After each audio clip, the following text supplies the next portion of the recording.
All right, hello, it's John Krysinsky, Pittsburgh Soccer Now. I'm here with Scott Gibson, Pittsburgh Riveters. Wow, what a season it's been. I interacted with you a little bit, after one of the games, but I haven't really had a chance to sit down and talk to you much about what this season's been like. It's been a whirlwind, I'm sure. It feels like it's been a whirlwind since last June. But Scott, right now you're positioned to host a playoff series, obviously a central conference semifinals, and then potentially finals. But Highmark Stadium playing host. Anyway, all this excitement revolving around your team, the Riveters. What's it been like just for you? Yeah, I mean it's been amazing, John. We've loved every minute of it. Since we started building the team back, well, whenever that was, last October, November, that journey began. With the first player Tessa, and then it just sort of went from there. And that was a fun journey. I mean, obviously we've came a long way since then. And I think it's amazing for our organization. That not only the players have been absolutely fantastic, but the support staff, the people in the offices that have took on extra work. Obviously they're heavily with the Riverhounds, and the Riveters have came in and under obviously the same organization under Tuffy and Jeff Garner and Dan Visser have, a lot of people have took more work on their plate and have loved doing it. And it's been a huge team effort, not just from the technical soccer staff, but also the staff, like I said, behind the scenes, because there's been a lot of work. And to be running out in that first game against Cleveland in front of nearly 6,000 supporters was just an amazing experience for the players and also for the women's game. Well, you know what? I think that's a good point. The support staff. I mean, obviously, everybody's been all in since day one, and I think that's the biggest piece of it. Is Jeff. I've had conversations with Jeff Garner, 2, 3 years ago, and there was this vision, but it's taking a vision and making it into something, and that's sometimes it's not easy and it doesn't go well right off the No, I bat. mean, John, Hmm. we've had a vision. I mean, I've been in the organization a long time now, right? So Yeah, we've right. had a vision since 2007. Hmm. When we started Yeah. the Riverhounds Academy, obviously that's my full director of the academy, and it's been a vision for since we had Yeah. our first girls team in 2012, 13.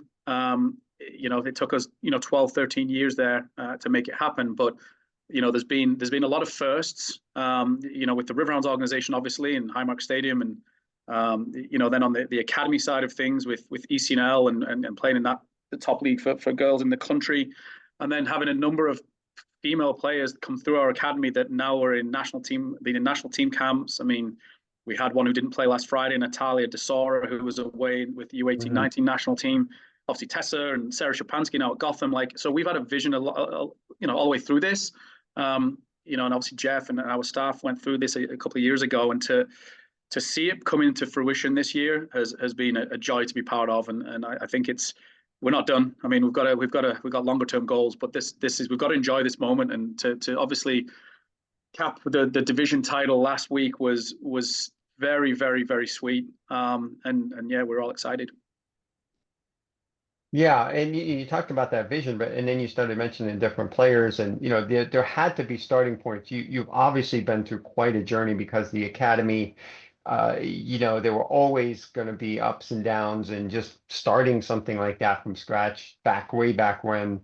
But to see it to develop at this point, interesting. And wasn't it nice to also? I know there were only a few, but to have a few of those players who were thinking about Sabrina Bryan and Chloe and players like that who had been part of it, maybe were a little bit older than a lot of the typical players in W League.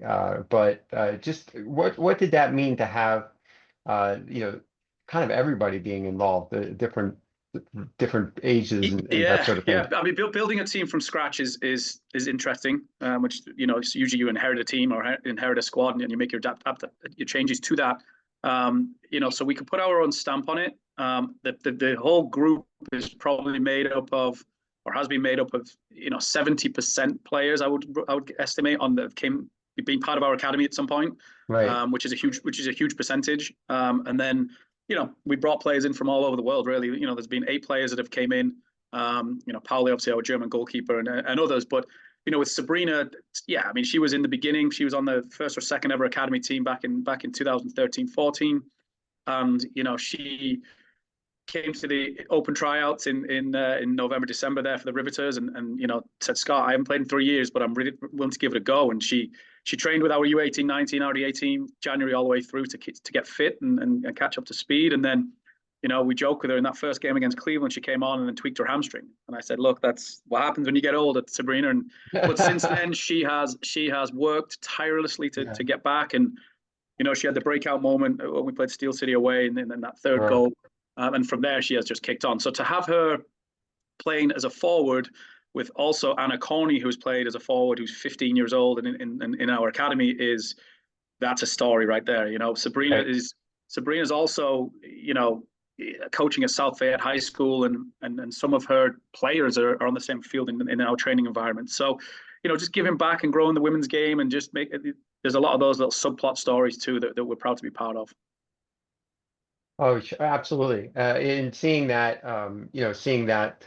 come to fruition, when this was, as I mentioned at the outset, you talking about a whirlwind. It's a whirlwind in terms of building a roster and then everyone showing up. And then I really thought it took your team a good cycle, that first, those first matches against each opponent first before things really started to kick in, at least from what we could see. Did you feel that way? And is that typical for this sort of type of team that comes together so quickly? Yeah, and people, it's our inaugural season, right? So it's the first time we're doing this. It's not like we have experience in doing this. Obviously, other clubs do. We do not, right? And no matter how big our organization is, and the power behind it, and the academy behind it, you're still doing it for the first time. And experience is absolutely everything in the game and in life. So yeah, no, I thought that, right up until that first game against Cleveland, there were players arriving the night before. Like, it was like it's been so to work on off the field stuff, to make them gel. Obviously I think having a good 70% of academy players helped that.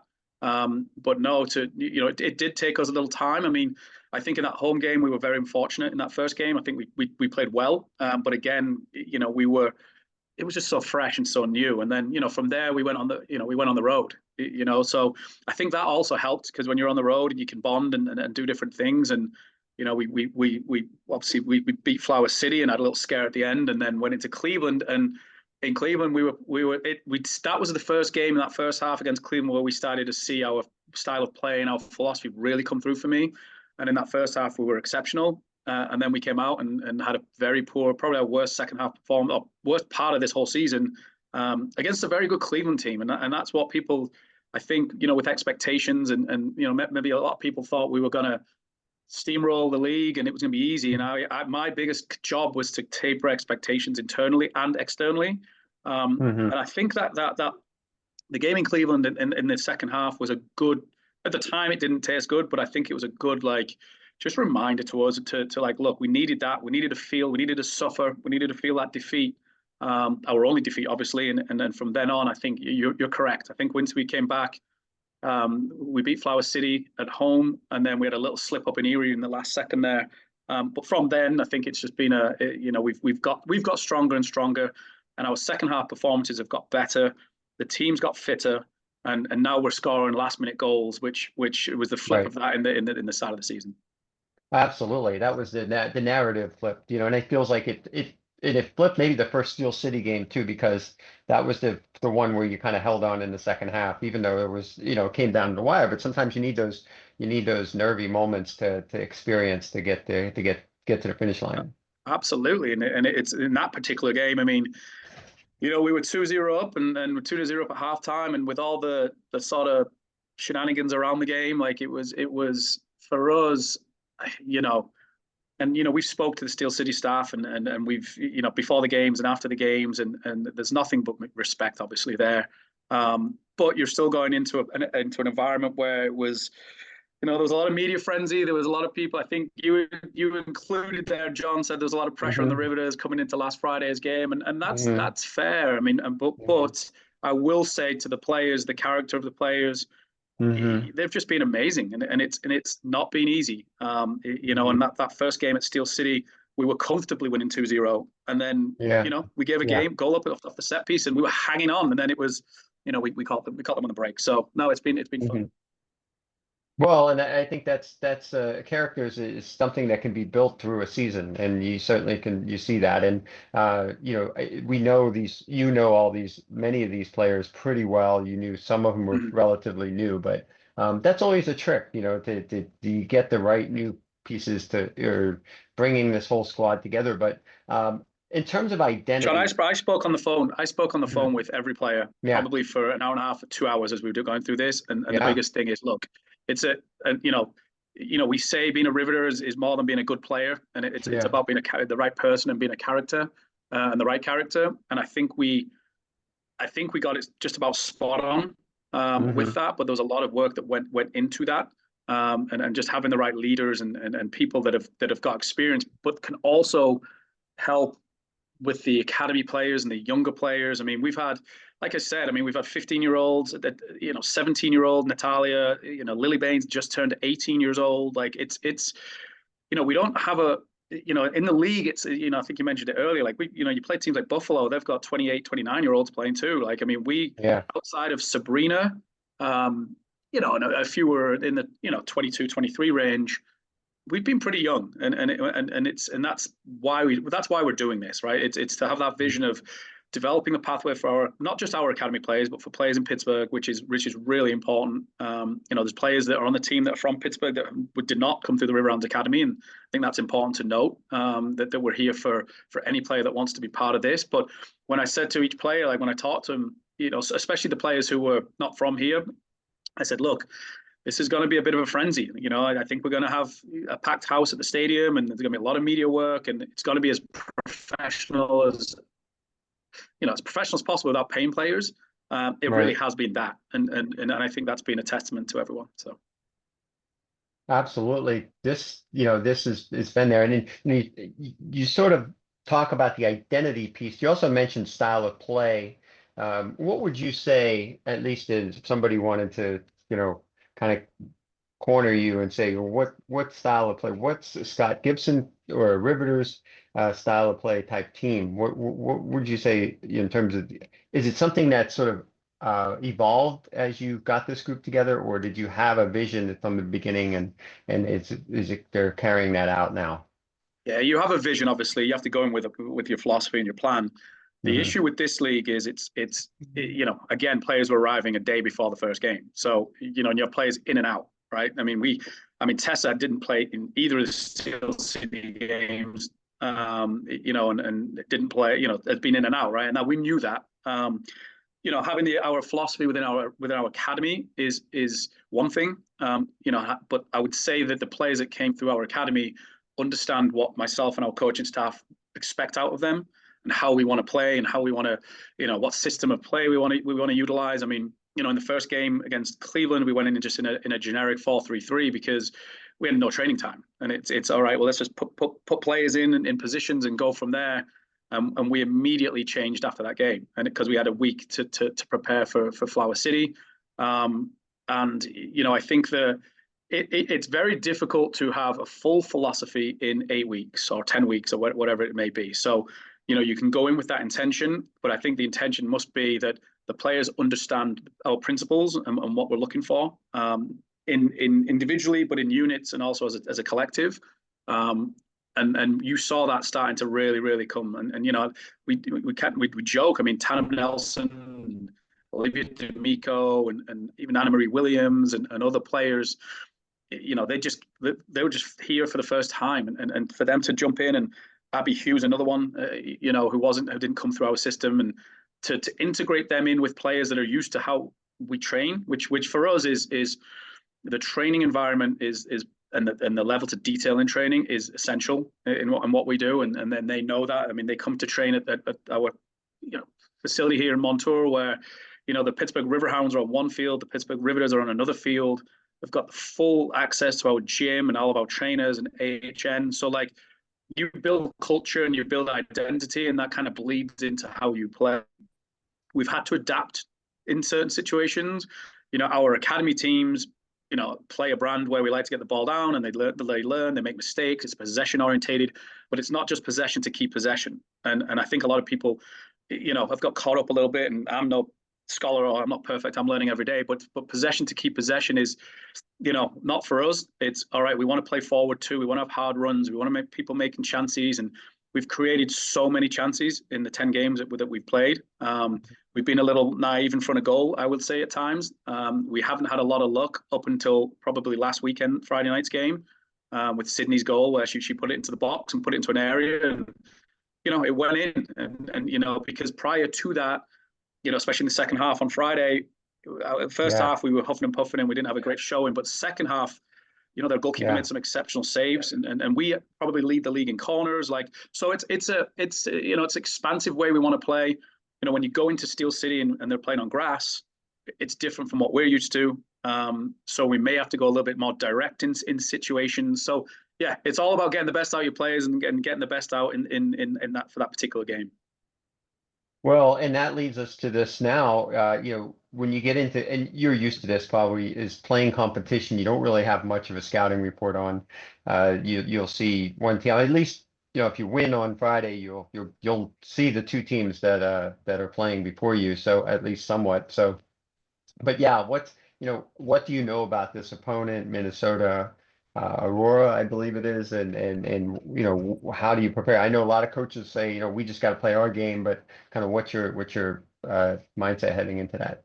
Well, yeah, I mean, we certainly have the utmost respect for them. They've played in the league now. I think since the league inception, I think they've been in it. I may be wrong. Don't quote me on that. But they've got experience. They've been in this position before.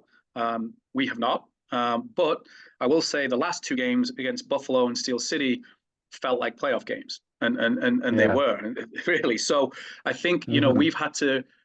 I think Minnesota qualified pretty early, or they've had more of a comfortable sort of journey into the conference round of the playoffs.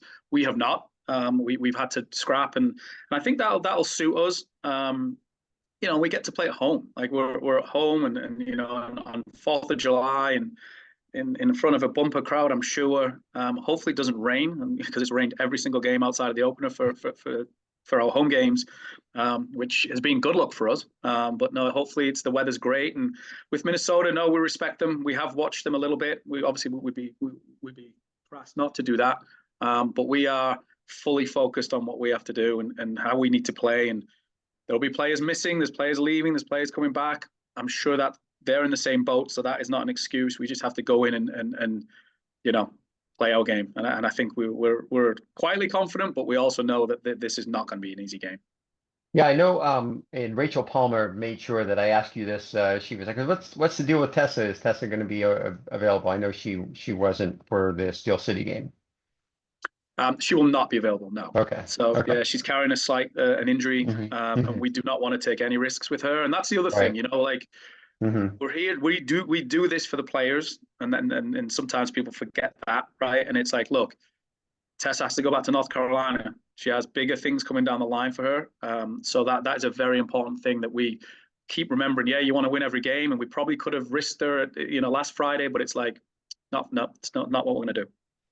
Oh, absolutely. And there's also, you mentioned the rain. It seems like we a massive storm will come through, and then you guys, like an hour later, you get the game kicks off almost on time or on time each time. I think the last three home games, it feels like. I think the first time I was there, and you talked about that after the match, and what in terms of what does that interrupt your warm-up routines? What's going on there? I know you mentioned the girls are probably back in the room, in the locker room, playing music and doing whatever they can. I mean, what's going on there as far as that goes? Yeah, I mean, outside of the home opener, because the home opener was perfect. Right. Yeah, the second game against Flower City at home was the delay, I want to say, where we got delayed for 45 minutes or so. And yeah, the players were just in the locker room. And again, that helped with team bonding and just helped with everything.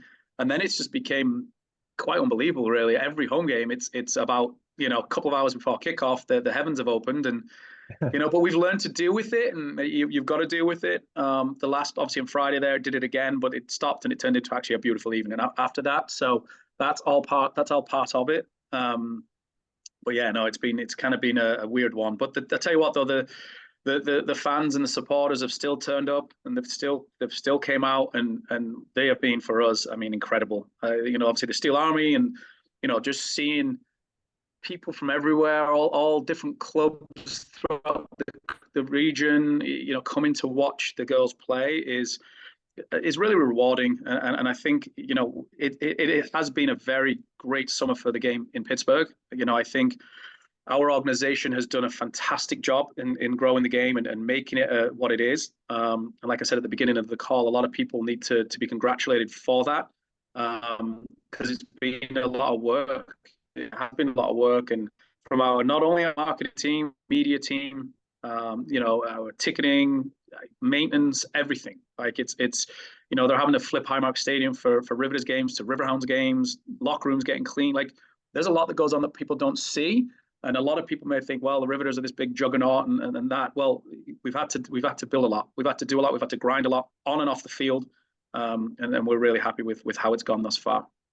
Yeah, and my first impression, I walked through and, walked into the stadium. Obviously, I've spent as much time in that place as Yeah. almost as you have, not as probably not as much as you have, but it was just it was very surreal in a way, just to walk in and see a women's game, at this level, and to have the full organizational, just everything is clicking on all cylinders, like a home Riverhounds game. And I Yeah. mean, we all should have known that going into it, but it's just hard to fathom, especially this level, and seeing it, and seeing how special that can be. And I know the organization has high hopes, but to me, I look at it as it's been an incredibly wonderful, you know, dress rehearsal, if it's going to be for bigger prizes, but at the same time, your job to coach a team and get it to play on a certain level. I think, what have you learned? What have you learned the most along the way so far with this group? Yeah. I've been around the game now a while, mostly at the academy and youth level, right? That's kind of where I've been at. And I had some experience with the Riverhounds in 2014 for a little spell where I helped out with Nico Kadic and the first team there. That's right. Um, Yeah.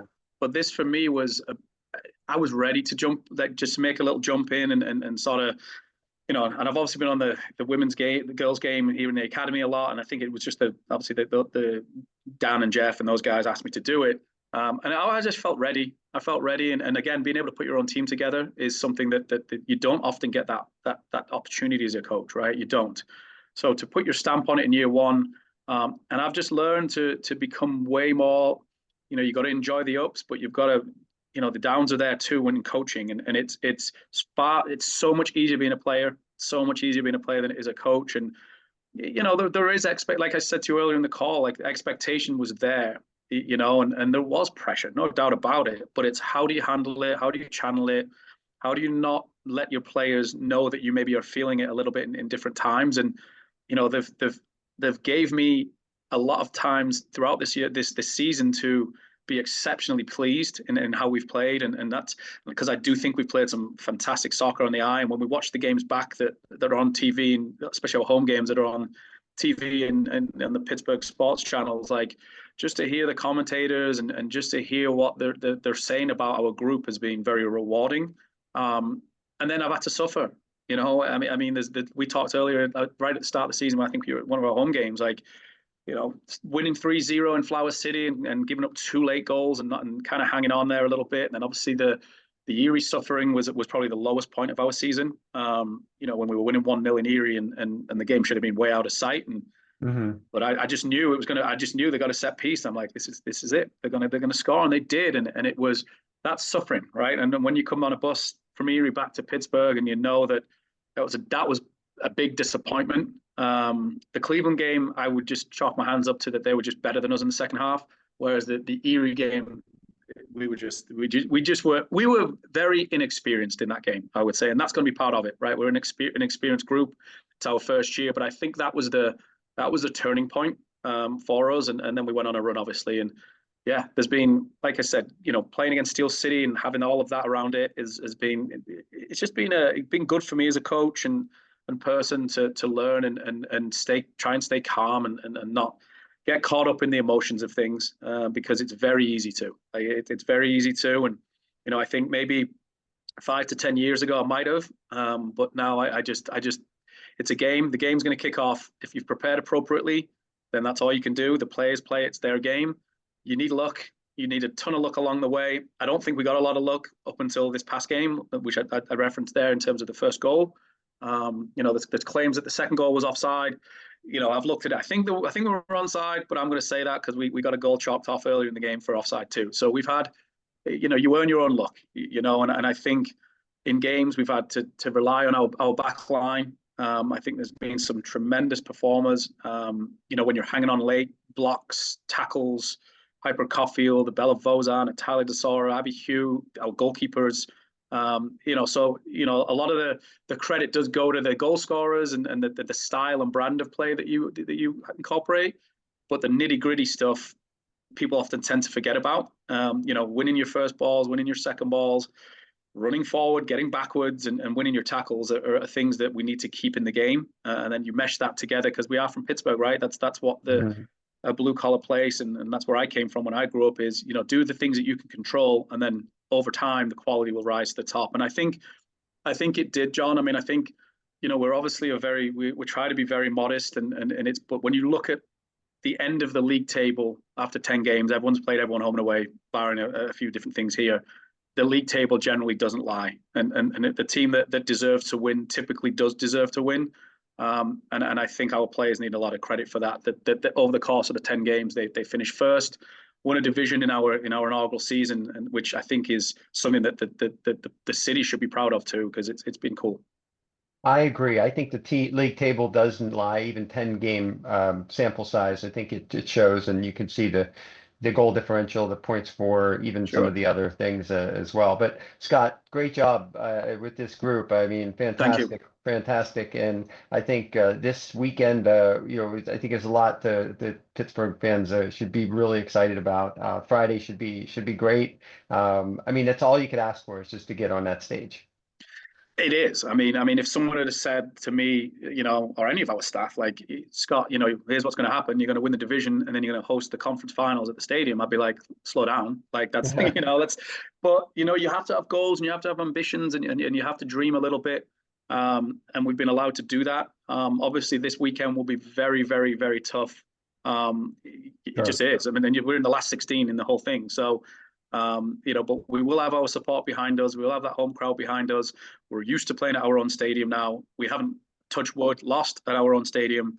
We haven't given up a goal in the run of play at our stadium. Obviously, we gave up a penalty kick last Friday. So those are all positives. It is, you move into this is the second new season, basically, obviously, where some players have left, some players have had to go back to school, so we have to navigate that. And that's why we built a large squad, but also we will dip into our academy too, to give them experience. So it's going to be a lot of fun. Absolutely. Yeah, I've watched and covered Steel City's men's team a lot in the past 5 years. So seeing how they have navigated, I'm watching how you and their women team, it is a unique thing. And but yeah, this weekend you're fortunate to have that depth. I think that'll really help, and it should be a lot of fun to watch. So we'll be looking forward to it. We'll have our coverage team out there. I think Rachel and Mark are going to be out there Friday, and probably myself and every others probably Sunday. And if we get there, yeah. If we get there, and we're prepared. Let's just say we have our game plan in place as well. So Scott, yeah, great to talk to you today. I can't thank you enough, and I appreciate the time. John, thank you so much. Yeah, I wanted to touch base with you before this playoff game, because I just feel as though it's important that our team is certainly highlighted for what they've done. So appreciate it. Thanks, John. Absolutely. Okay, absolutely. Have a good one. Take care. You too. Bye-bye. All right.